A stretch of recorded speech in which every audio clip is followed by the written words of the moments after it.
کہ مختلف اینالسٹ کہہ رہے تھے کہ ڈیموکریٹ آ جائے یا ریپبلکن آ جائے تو کوئی فرق نہیں پڑے گا اور ساری صورتحال.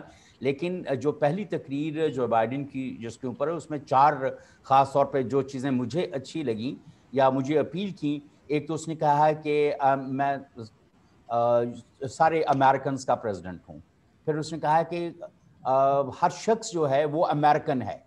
اس کا مطلب یہ تھا کہ جس طرح کی سیگریگیشن کی گفتگو کر رہے تھے صدر ٹرمپ, انہوں نے وہ کم از کم اس کو مٹانے کی کوشش کی اور یہ بتایا ہے کہ اگر کوئی امیگرینٹ بھی ہے یا کوئی صورتحال ہے تو مطلب دے آر آل امریکنس. دوسری اس نے جو بات ایران کے حوالے سے وہ یہ تھا کہ وہ واپس ایران کا جو معاہدہ ہے وہ اس کو اون کریں گے اور اس میں, اور جو most importantly what I see as a most important part of his speech, کہ انہوں نے کہا ہے کہ we will go back to Paris agreement. اس کا مطلب یہ ہے کہ جو کلائمیٹ چینج کی اس وقت صورتحال جس پہ صدر ٹرمپ نے بیک آؤٹ کر لیا تھا اس کے اوپر وہ انہوں نے کہا ہے کہ they will be part of it. ایک تو یہ ہے کہ کلائمیٹ چینج کا جو ایجنڈا ہے گلوبل ایجنڈا اس کو وہ پرسو کرنے کے لیے وہ پیرس ایگریمنٹ میں جائیں گے اور اپنا فعال کردار ادا کریں گے. یہ ایک بات.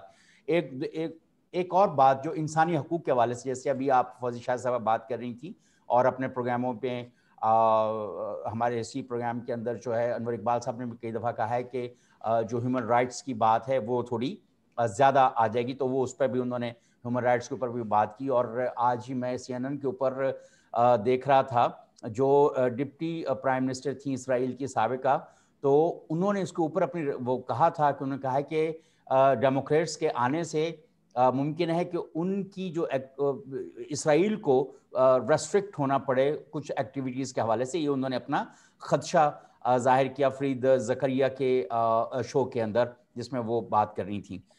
یہ ایک صورتحال ہے. دوسرا WHO میں واپس ورلڈ ہیلتھ آرگنائزیشن سے جو امریکہ نے بیک آؤٹ کیا تھا اس میں سے نکلے تھے. تو انور اقبال صاحب یہ کچھ 4-5 چیزیں تو ہمیں اگر امریکہ آپ نے کس کا نام لیا, کس فرید زکریا کے شو میں کون آئی تھی؟ مجھے نام یاد نہیں آ رہا. ڈپٹی پرائم منسٹر اسرائیل کی تھیں سابقہ, وہ یہاں تک ان کے بال براؤن سے ہیں, تو اس نے کہا کہ ڈیموکریٹس کے آنے سے ہمیں شاید اسرائیل کو اس نے کہا کہ کوئی شاید ایکٹیویٹیز کو یا اس کو اسٹیٹ کو ریسٹرکٹ کیا جائے. اس کے اوپر اس نے اپنے خدشات کا اظہار کیا تھا. تو لیکن یہ جو ایران کا پیرس ایگریمنٹ میں جانا, WHO میں جانا, ہیومن رائٹس کے حوالے سے, اور president of all Americans and every one is American, اس طرح کی گفتگو کرنا, آپ دیکھتے ہیں کہ ایک بہت پازیٹیو امپیکٹ نہ صرف امریکہ میں آنے والا ہے بلکہ اس پازیٹیو امپیکٹ کی وجہ سے جو دنیا کے اندر ایک جو ہجانی سی کیفیت پیدا ہوئی تھی امریکہ کے ایکسٹریم رویوں کی وجہ سے, شاید اس میں بھی کوئی تبدیلی آنے کے چانسز نظر آتے ہیں. انور اقبال صاحب, پہلی بات تو یہ ہے منیر صاحب کہ ان کے جو بالوں کا رنگ ہے نا, یہ آپ ہم سے نہیں بھابھی سے ڈسکس کیجیے گا, اپنی بیگم سے, وہ آپ کو بتائیں گے کہ خواتین کے بالوں کے رنگ کیسے ہوتے ہیں. تو پتہ نہیں جیسے بہرحال یہ چلیں آگے چلتے ہیں, بالوں کے رنگوں کو رہنے دیتے ہیں. ہاں, بات یہ ہے کہ یہ بات آپ کی درست ہے کہ اعتدال آئے گا, ہجان کم ہوگا, کیونکہ ان کی پالیسیز ہجان انگیز نہیں ہوگی.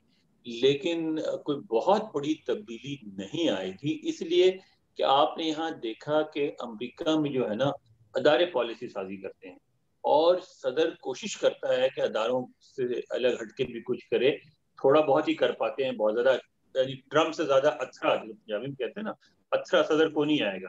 اور انہوں نے بہت, یعنی میں نے ایک دفعہ اسٹیٹ ڈپارٹمنٹ کے کمیشن نے مجھ سے کہا کہ ہمارا جو سب سے بڑا خوف ہوتا ہے وہ یہ ہوتا ہے کہ پتہ نہیں آج کیا ٹویٹ آ جائے گی اور پھر ہمیں اس کو جسٹیفائی کرنے میں ہفتوں لگیں گے.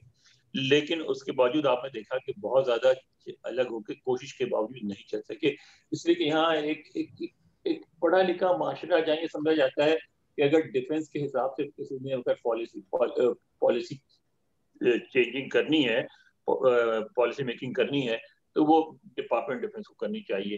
اگر انٹیریئر کوئی پالیسی بنانی ہے department of home and security کو بنانا چاہیے, فورن پالیسی اسٹیٹ ڈپارٹمنٹ کو بنانا چاہیے, اور اس میں باضابطہ یہ ہوتا ہے کہ میسیجز دیتے ہیں اور وہ بحث ہوتی ہے, اور میں باضابطہ وہ صدر کی رائے سے اختلاف بھی کرتے ہیں ادارے, اور کبھی کبھی جب حالات بہت زیادہ اختلاف ہو جائے تو لوگ استعفیٰ کر کے چلے جاتے ہیں. دیکھا ٹرمپ کے دوران کئی لوگ استعفیٰ کر کے گئے لیکن بات نہیں مانتے, اور استعفیٰ کا بظاہر تو یہ ہوتا ہے کہ ان کو استعفیٰ کر کے جانا پڑتا ہے, لیکن جن ایشوز کو استعفیٰ دے کے جاتے ہیں وہ ایشوز بعد میں صدر ٹرمپ کو ماننے پڑے. انہوں نے ان کو نوکری سے نکال دیا لیکن انہوں نے جو اعتراض کیا تھا اس کو مسترد نہیں کر سکے.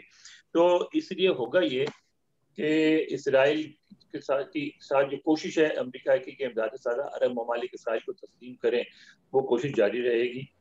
لیکن اسرائیل اگر وہاں جو ہے مغربی کنارے پہ یعنی فلسطینیوں کے خلاف اگر کوئی ایسی حرکتیں کرے گا جس میں ہیومن رائٹس کی خلاف ورزی اور اس کی کنڈیمیشن بھی ہوگی, تھوڑا اسرائیل کو احتیاط کرنا پڑے گا. ایران کے ساتھ تعلقات میں اگر بہتری آئی شاید سے لوٹے کہ ایران مستحکم ہوگا, جس کی وجہ سے اسرائیل کو پھر ریزرو ہونا پڑے گا. پھر لیکن اسرائیل بہرحال ہر قیمت میں امریکہ کا فیوریٹ ملک رہے گا, اس میں کوئی تبدیلی نہیں آئے گی. مشرقی وسطیٰ میں سب سے ٹرسٹڈ الائی اسرائیل ہی رہے گا. اسی طرح جنوبی ایشیا میں سب سے ٹرسٹ الائی امریکہ کا انڈیا ہی رہے گا. البتہ یہ انوائرمنٹ پہ چینجز آئے گی, انوائرمنٹ فرینڈلی ہوں گی ان کی پالیسیز. پاکستان کے ساتھ بھی جو ہے نا تعلقات تقریباً ویسے ہی رہیں گے جیسے ہیں. تھوڑا سا یہ ہوگا کہ ہیومن رائٹس ایشوز پہ کشمیر پہ یہ شاید زیادہ بولیں, لیکن ہیومن رائٹس پہ پاکستان میں بھی بولیں گے. تو میں اوور آل سمجھتا ہوں کہ ہمارے خطے کے حوالے سے کوئی بڑی تبدیلی نہیں آئے گی, لیکن اس طرح کے ایشوز پہ ایران ڈیل پہ اور ماحولیات کے مسئلے پہ اس میں میرا خیال ہے بڑی تبدیلی آنے کی توقع ہے. مطلب یہ اگر آپ کی گفتگو سے بھی اگر ہم نتیجہ اخذ کریں کہ امریکہ پیرس ایگریمنٹ میں واپس جا سکتا ہے, جیسے کہ انہوں نے کہا ہے کہ دے ول سپورٹ, اور WHO میں واپس جا سکتا ہے, کیونکہ امریکہ کی بڑی فنڈنگ کی ضرورت ہے, کیونکہ امریکہ نے جتنا کلائمیٹ چینج کے حوالے سے اس کو خراب کرنے کے حوالے سے جتنا رول پلے کیا وہ اس کو اتنی اپنی فنڈنگ اور اس کو دنیا کو سپورٹ تو امریکہ کی چاہیے نا. جا سکتا ہے, پھر ایک مؤثر کردار ادا کر سکتا ہے. امریکہ ایران نیوکلیئر ڈیل کو بھی ریوائیو کرنے کی کوشش کر سکتا ہے. اور امریکہ اور میرا خیال ہے کہ ویسے جو صدر ٹرمپ کی ایک پالیسی تھی نا کہ امریکہ بہت زیادہ انہوں نے کوئی ملٹری ایڈونچر نہیں کیا اور وہ کوئی بہت زیادہ ایکٹیو کردار بھی انٹرنیشنل افیئر میں نہیں کرنا چاہتے تھے. میرا خیال ہے اس پالیسی کو یہ بھی جاری رکھیں گے, اس لیے کہ معاشی مشکلات کا ان کو بھی سامنا ہے. لیکن وہ ایوری ون از امیرکن, اس کا مطلب یہ ہے کہ جو درمیان میں امیگرنٹس کے حوالے سے جو پالیسی بنی تھی, نئے لوگ نہیں آ رہے تھے, جن کے کیسز اپروو ہو گئے تھے, وہ بھی کئی سالوں سے پڑے تھے. انٹرنلی بہت بڑی تبدیلی محسوس ہوگی, فیل ہوگی, آئے گی. ہیلتھ کیئر کے حساب سے, امیگریشن کے حساب سے, ملک میں ایکسیپٹنس کے حساب سے آپ کو بھائی چارہ بڑھے گا اور امریکہ انکلوسیو بنے گا. یہ تو ہوگا انٹرنلی بہت بڑی تبدیلی آنے کی. سیار شمسی صاحب, یعنی رویے میں تبدیلی آئے. یہ جو چند ایک پوائنٹس کے اوپر جو فضل شاہد صاحب نے بھی بات کی اور میں نے بھی کہا, اور انور اقبال صاحب کہہ رہے ہیں کہ اس حوالے سے کچھ تبدیلی وہ آئے گی, اور لیکن اسرائیل کے حوالے سے کوئی بہت زیادہ تبدیلی اور نہیں, وہ فیوریٹ رہے گا اور انڈیا بھی فیوریٹ رہے گا. تو مسائل تو پھر ریجن کے لیے وہیں رہیں گے. ہاں دیکھیے جی, بات یہ ہے کہ صدر بدلنے سے تو تبدیلی. ہیلو جی میں سن رہا ہوں. جی آپ کی آواز آ رہی ہے؟ ہیلو سیار شمسی صاحب, آپ کی آواز آ رہی ہے. ہیلو, آپ کی آواز آ رہی ہے, آپ بولتے جائیے. جی میں یہ عرض کر رہا ہوں. جی میں یہ عرض کر رہا ہوں کہ وہاں صدر تبدیل ہونے سے ظاہر ہے کہ پاکستان یا جنوبی ایشیا یا فلسطین یا کشمیر کے معاملات ایک دم تو تبدیل نہیں ہو جائیں گے, اور یہاں بھی کوئی ایک ایسی پازیٹیو تبدیلی آ جائے گی فوراً, ایسا نہیں ہوتا. ہمیں موقع ملتا ہے کہ آپ ان تبدیلیوں کی طرف, اس جو اپرچونٹی ملی ہے امریکہ میں تبدیلی سے, کہ ایک جو دور تھا جو بہت ہی اگریسو دور تھا، جس طرح ابھی انور اقبال صاحب نے بھی بات کیا کہ وہ اداروں سے بڑھ کر جب بات کی جاتی ہے اور انا پرستی آتی ہے تو اس سے پھر فضا ایک بہت گمبھیر ہو جاتی ہے۔ اس سے امریکہ کے عوام نکلے ہیں اور انہوں نے بڑا ایک زبردست شعور کا مظاہرہ کیا ہے۔ ہمیں پاکستان سے ابھی تعلقات کی بات ہو رہی تھی، 2008 میں ان کو جو بائیڈن صاحب کو ہم ستارہ امتیاز سے نواز چکے ہیں ایوان صدر میں، جو لوگر بل تھا اس حوالے سے، اور یہ جو ساری ایک بڑا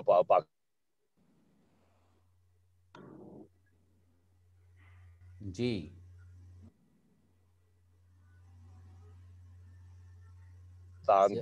کی امداد کے حوالے سے اور سوشل سیکٹر خارجہ کو بالکل درست بات کی ہے کہ اس کو جاگنا چاہیے اور اس مواقع سے فائدہ اٹھانا چاہیے، اور جو نئے لوگ آئے ہیں ان سے زیادہ جو ہے ڈپلومیٹک ریلیشن جو ہیں وہ بڑھانے چاہیے، تاکہ یہ جو تبدیلی آئی ہے، جب تبدیلی زیادہ پرانی ہو جائے تو پھر آپ کے ہاتھ سے وقت نکل جاتا ہے۔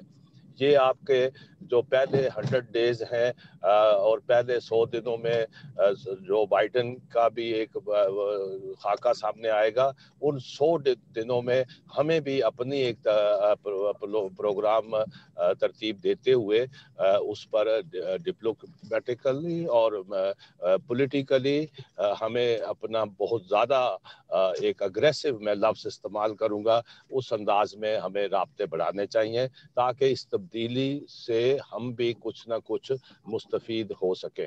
جی انور اقبال صاحب آپ کی طرف واپس آتا ہوں میں۔ جی مجھے ایک بات بتائیے کہ کیا انور اقبال صاحب آپ سمجھتے ہیں کہ U S A I D کی امداد اور پروجیکٹ جو پاکستان میں پچھلے کئی سالوں سے نہیں آ رہے، کم از کم کوئی 4 سال سے نہیں آ رہے ہیں، تو یہ کیا U S A I D کا وہ جو فلو آف پروجیکٹس ہے یا فنڈس ڈیولپمنٹ کے سوشل سیکٹر، وہ کچھ فلو بہتر ہوگا؟ کیا آپ سمجھتے ہیں؟ بالکل ہوگا اس میں، یعنی فوجی امداد وغیرہ کے طور پر کیا ہونا، پاکستان کوشش بھی نہیں کر رہا ہے، کیونکہ پاکستان نے ایک پالیسی ڈیسیشن لے لیا ہے کہ ہم سمجھتے ہیں کہ ہمارا بقا جو ہے، یہ جو ڈیولپمنٹ ہے ہماری چین کے حوالے سے ہمارے ریجن میں تو کنٹین چائنا پالیسی ہے امریکہ میں اور انڈیا کا جو کردار ہے، کیونکہ پاکستان سمجھتا ہے کہ اس کا بقا چین کے ساتھ چلنے میں ہے، تو اب پاکستان کوشش بھی نہیں کر رہا کوئی فوجی سمجھوتے کی مگر یہ جو اس طرح کی آئی ڈی والی امداد ہے وہ بحالوں میں جو پروجیکٹس ان پہ کام رک گیا تھا ان پہ کام شروع ہونے کا امکان ہے، جو پائپ لائن میں امداد کی ان کے ریلیز ہونے کا امکان ہے، اس طرح کی چیزیں ہوں گی۔ فوزیہ شاہد صاحب آپ دیکھتی ہیں کہ ان دی گیون سرکمسٹانسز جو U S A I D کی سوشل سیکٹر ڈیولپمنٹ کی امداد تھی جو پچھلے کئی سالوں سے رکی ہوئی تھی، وہ کچھ اس کی صورتحال بہتر ہوگی لگتا ہے آپ کو؟ منیر میں پھر تھوڑی سی ایک اور طرف جو ہے نا توجہ بھی دلاؤں گی۔ پاکستان امریکہ ریلیشنز جو ہیں، ظاہر ہے 70-72 سال سے جو تعلقات جو چل رہے ہیں، لیکن اس میں ایک بہت بڑا جو ہمارا اس میں میں تو اس کو اریٹنٹ کہتی ہوں، باقی تو جو بھی اس کو نام دیں، افغانستان سے جو ابھی سب سے اہم جو ہے بات چیت، کیا وہ طالبان کے ساتھ امریکہ کے جو بات چیت چل رہی تھی اس کا آگے کیا ثمر نکلتا ہے، آگے کیا چلتی ہے؟ ابھی تک تو یہ لگ رہا ہے کہ وہ ٹھیک ہے، مذاکرات اسی طرح رہیں گے، اس میں انہوں نے کہا کہ اس کا اثر پاکستان پہ ضرور پڑے گا۔ جی انہوں نے کہا ہے کہ انور اقبال صاحب کچھ کہہ رہے ہیں، اس کا انہوں نے کہا ہے کہ جو طالبان کے ساتھ سمجھوتا ہوا ہے اس کی وہ پاسداری کریں گے۔ جی پاسداری کی بات آئی ہے، میں وہ اسی طرف آ رہی ہوں کہ وہ اس کی پاسداری کی انہوں نے بات کی ہے۔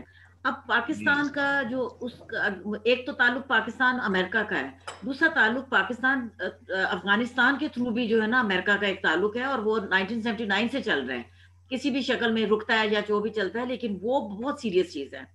پاکستان نے اس دوران آپ کو بھی معلوم ہے کہ اس میں بہت کچھ گوا دی ہے، پاکستان نے اپنی پہچان ختم کر دی ہے۔ پاکستان اگر انور اقبال صاحب اگر 2000 میں امریکہ گئے تھے تو 2000 سے پہلے کا جو پاکستان اور اب جو پاکستان ہے بالکل فرق پاکستان ہے، پاکستان اپنی جو اصلیت پہ نہیں ہے۔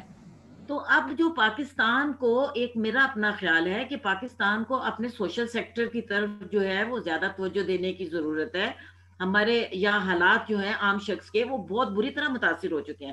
تو پاکستان کو اپنا جو بنیادی جو چیز ہے میرا خیال ہے کہ عوامی مسائل کے ساتھ آپ ابھی بات کر رہے ہیں وہ ہماری تو ایک طویل عرصے سے امریکہ کے ساتھ اس میں رکاوٹ اسی لیے آ گئی کہ آپ کا سارا ڈیفینس کے حوالے سے افغانستان کے حوالے سے تو آپ بات کرتے رہے ہیں اور پاکستان اپنی ایشورنسز بھی دلاتا رہا ہے, مشرف کے دور سے دلا رہا ہے.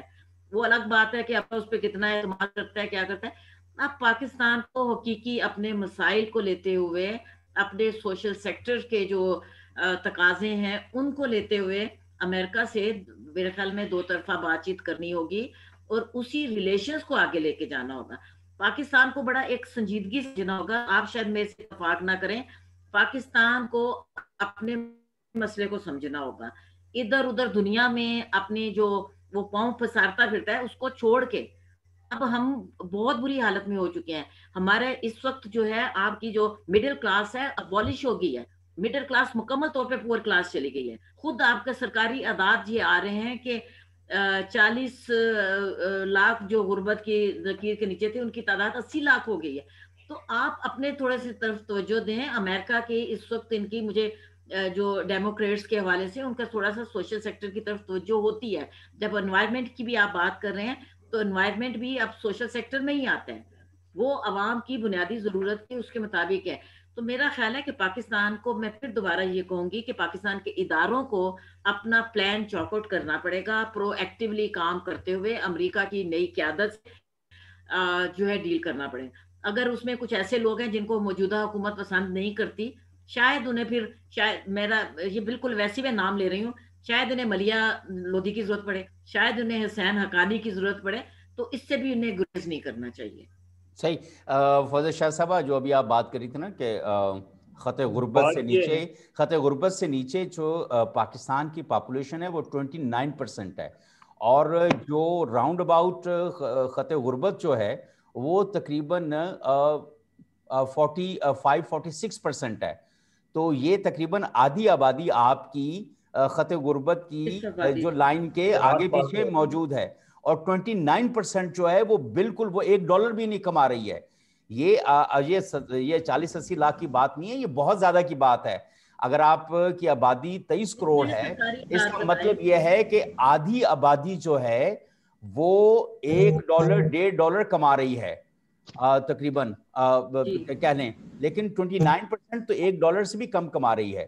تو یہ کوئی سٹیٹسٹکس ایسے ہیں جو بہت پریشان کن ہیں.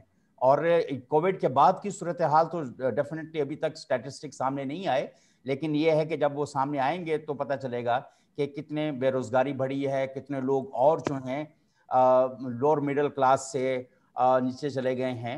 یہ تو اب بعد کی صورتحال ہے. ایک مجھے اور طرف جانا ہے, سیار شمسی صاحب, آپ نے امریکہ کے حوالے سے کوئی بات تو نہیں کرنی سوشل سیکٹر سپورٹ کے حوالے سے؟ سیار شمسی صاحب بات کرنے کے موڈ میں نہیں ہے. نہیں, ان کے سگنلز کچھ بار بار ڈراپ ہو رہے ہیں. اچھا فوزیہ شاہ صاحب, فوزیہ کی بات پہ کہ بات یہ ہے کہ پاکستان ہمیشہ عارضی منصوبہ بندی کرتا ہے. وقت جیسے جیسے کچھ چیز ڈیولپ ہوتی ہے اس پہ ہم منصوبہ بنا لیتے ہیں اور پھر آگے چل پڑتے ہیں. اب وقت آ گیا ہے کہ ہم ایک ذرا جو ہے نا لانگ ٹرم پلاننگ کریں اور اپنے بارے میں سوچیں, اس کے بغیر کچھ بھی نہیں ہوگا. اچھا, دوسری بات جو سوشل سیکٹر کی بات آتی ہے, میں آپ کو فرینکلی بتاؤں کہ یہ جو آپ 2-4 ہزار روپے ہر مہینے کسی غریب آدمی کو دیتے ہیں اور اس کی وہ 4 دن روٹی بھی نہیں بن پاتی. میں نے کئی دفعہ اس کے اوپر عرض کیا ہے کہ اگر 2 مہینوں کا یا 3 مہینوں میں جو آپ نے ان کو پیسے دینے, اگر اکٹھے پیسے دے کے ان کو ایک چھوٹی سی دکان کھول دیں, کوئی ریڈی لگا دیں, کسی بزنس میں ان کو ڈال دیں تاکہ ان کا پیسہ ریوائیو ہوتا رہے. 4 مہینوں کے بعد بھی تو آپ نے پیسے دینے ہیں, 6 مہینوں کے بعد 6 مہینے کے بھی پیسے دینے, 6 مہینے کے اکٹھے پیسے دے دیں, کوئی دکان کھول دیں, باقی جو 6 مہینے کے پیسے ہوں وہ ریوالونگ فنڈ کے طور پہ دے دیں. تو جب آپ نے سال میں پیسے دینے ہی دینے ہیں تو آپ قسطوں میں نکال کر وہ بیچارے ادھر آپ 4-6 ہزار 10 ہزار روپے کسی کو دیتے ہیں, ادھر کھا کے فارغ کر دیتا ہے. تو اگر آپ 6 مہینوں کے دیں گے تو 60-70-80 ہزار روپے آ جائے گا, کسی کی ریڈی لگ جائے گی, کسی کی چھوٹی سی دکان بن جائے گی, وہ اپنے پاؤں پہ کھڑا ہو جائے گا. مجھے تو کبھی کبھی یہ لگتا ہے کہ ہم قرضہ اٹھا کر جان بوجھ کر اپنی قوم کو قرضوں کے اندر دبانے کی کوشش کر رہے ہیں اور کوئی لانگ ٹرم، جیسے انور اقبال صاحب آپ نے کہا، ہم اس کے اوپر توجہ نہیں دے رہے ہیں. دوسری طرف ہم چلے جائیں لانگ ٹرم، کیا ہم تو شارٹ ٹرم گلگت بلتستان کی طرف اگر ہم جائیں تو وہاں پر بھی کچھ صورتحال ہمیں بہت زیادہ اچھی نظر نہیں آ رہی ہے. ایک تو انٹرپرائز کے حوالے سے، اور یہ جو دال روٹی کی باتیں جو ہم کر رہے ہیں اس کے حوالے سے، یہ تو ایک اور صورتحال ہے کہ وہاں پر آمدنی کے ذرائع بہت محدود ہیں. ایک تو اس حوالے سے بھی ہم کچھ نہیں کر رہے، لیکن سیاسی حوالے سے ابھی جو ایک صورتحال بن رہی ہے، جو بدمزگی پیدا ہو رہی ہے وہاں پر. فضل شاہ صاحبہ، میں آپ سے جاننا چاہوں گا، آپ ظاہر ہے کہ سیاسی حالات سے زیادہ باخبر ہیں، کہ کیا بنے گا جو اس وقت بالکل تناؤ کی کیفیت ہو رہی ہے گلگت بلتستان کے اندر، اور ہم ان کی وہاں پہ چونکہ ذرائع آمدنی کم ہیں تو ہم کس طرح سے اس کو بھی ایکسپلائٹ کرنے کی کوشش کر رہے ہیں؟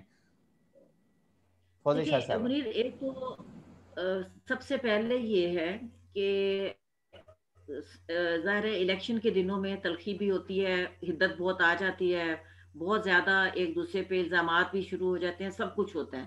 تو جو انتخابی جلسے ہوتے ہیں اس کو میں یوزلی اتنا زیادہ ڈسکس نہیں کرتی، لیکن بہرحال یہ ایک بہت اہم چیز ہے. میں ذاتی طور پہ سمجھتی ہوں کہ اس وقت بلاول بھٹو زرداری نے ایک بہت منظم، اور جو بھی ان کے پیچھے جس نے بھی یہ چاک آؤٹ کیا ہے، میں اس کو سمجھتی ہوں کہ انتہائی زیرک شخص ہے.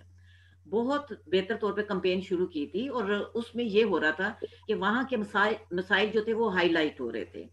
اب اس وقت یہ ہو گیا ہے کہ ایک دوسرے پہ کیچڑ اچھالا جا رہا ہے، جو وہاں کے مسائل ہیں اس پہ توجہ کم ہو گئی ہے. یہ 2-3 روز سے خاص طور پہ ہم نے یہ دیکھا. ایک تو یہ ہے کہ وہاں ایک وزیر صاحب کی طرف سے جنہوں نے اب ان پہ بڑی بھاری ذمہ داری آ گئی ہے. جو پہلے ہم امریکہ کا ذکر کر رہے تھے کہ امریکہ کی نئی حکومت کے بعد ہمارے یہاں جو کشمیر کمیٹی کے وزیر ہیں، جو کشمیر امور کے وزیر ہیں، وہ وہاں آج کل کمپین کر رہے ہیں. ان پہ بہت ذمہ داری آ گئی ہے کہ وہ کشمیر کا مسئلہ اپنا کس طرح لے کے جاتے ہیں، لیکن وہ زیادہ توجہ ایک بہت بازاری زبان استعمال کرنے پہ دے رہے ہیں، جس کا میں سمجھتی ہوں کہ بہت نیگیٹو اثر ہو سکتا ہے. کہ خواتین کے بارے میں انہوں نے بہت ہی زیادہ، جس کا مجھے بہت دکھ ہوا کہ وہ زبان استعمال کی.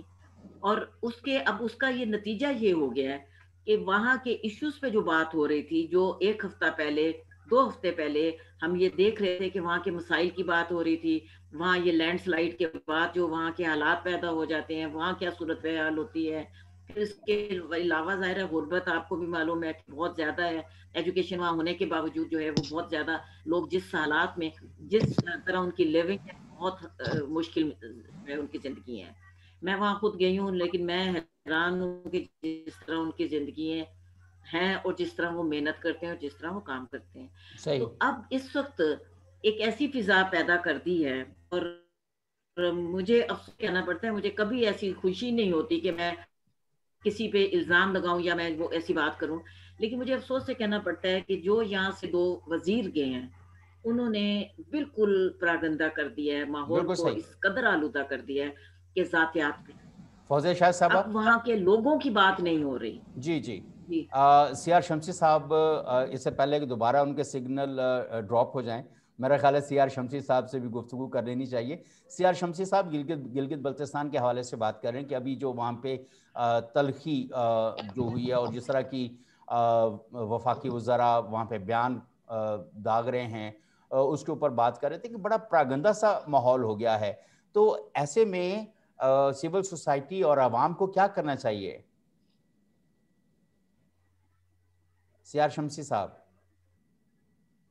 بھائی وہ نہیں بولیں گے، آج ناراض ہیں آپ سے.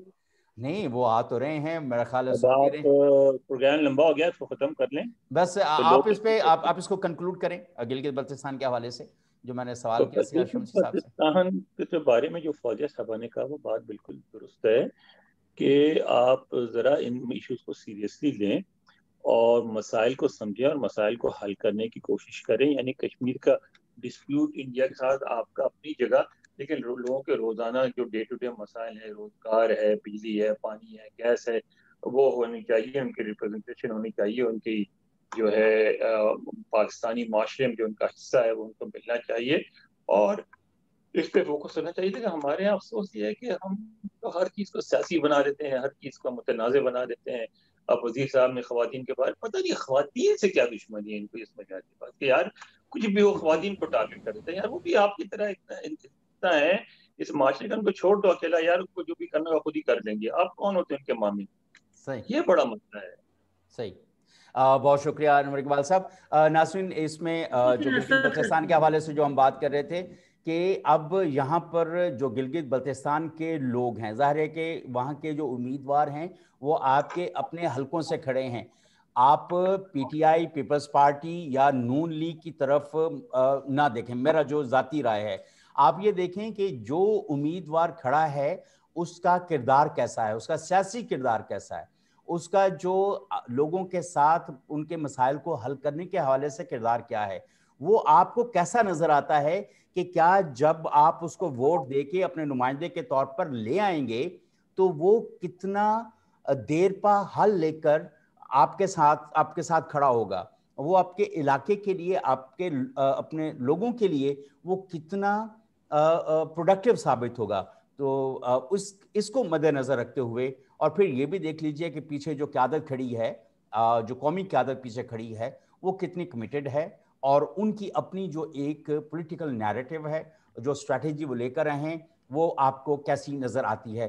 تو ان دونوں کو ملانے کے بعد جو کچھ آپ کو سمجھ میں آئے تو اس کے مطابق ووٹ کریں، اور اس بنیاد کے اوپر ووٹ نہ کریں کہ میری برادری اس طرف کو ووٹ کر رہی ہے اور میرا خاندان اس طرف کو ووٹ کر رہا ہے تو لہٰذا مجھے بھی اس طرف کو ووٹ کرنا چاہیے.